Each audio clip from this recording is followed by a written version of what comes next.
Hi there, I'm Paul Mitchell from the Human Enterprise. You've probably heard of pep talks, have you not? Where we all get in a room or someone sits down and you rah, rah, rah, rah, rah, and you get people all motivated. That's a pep talk. Well, guess what? This is not a spelling mistake. I want to talk about a BEP talk.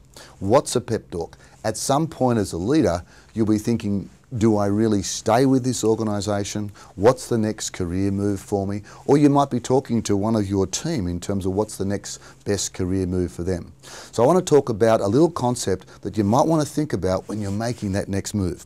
And it's the intersection of three things, obviously starting with these three letters. So the intersection of three things is really the hot spot where you might want to think about your particular career. And the first thing is to think about, what are you best at? What are you best at? What often happens is when we get good at something, it doesn't actually feel like a talent. We underestimate our talents. So what are you really good at? What do people say, hey, you're so fantastic at that? Start to think about back on your career. What have you done before that you can take into your next job? What are you best at?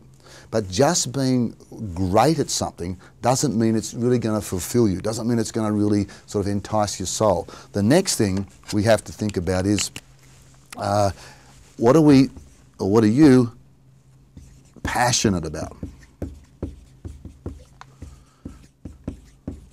Because you could be really good at something, but not necessarily passionate about it. What really excites you? What really gets you very, very, did you put a lot of time into, that you're doing a lot of work even outside of work? You put the hours into that. And the final one is, and I think money is important to most people, not to everybody, but which is the thing that is most economically viable? Which is the thing that's probably going to pay you the most money? And there we have it, and I'll give you an example. There we have the BEP talk, the BEP, and it's this part here that I want you to focus on. Here's a great example. Once coaching a person who was in the corporate world in the finance area. Loved the finance area, but didn't necessarily like some of the products and services that they were involved with. But what they were very, very good at was fund management. Their background was in environment. Their background was in sustainability. Their background was in making the world a better place, very, very connected to agriculture. Economically, they still needed to be at a senior level. So what this person did is they shifted their job and they now run a fund, an environmentally friendly fund. They're using their skills, best at, they're doing something they're passionate about, making the world a better place by a particular type of management fund, and of course they're still in a senior role, so it's economically viable for them. And it's this part here, it's this hot spot I really want you to think about.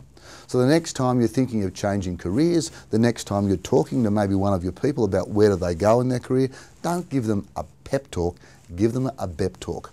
What are they best at? What are they passionate about? And what economically is going to be most viable. And it's at that point that you'll often get great career satisfaction. I'm Paul Mitchell. Be true to you.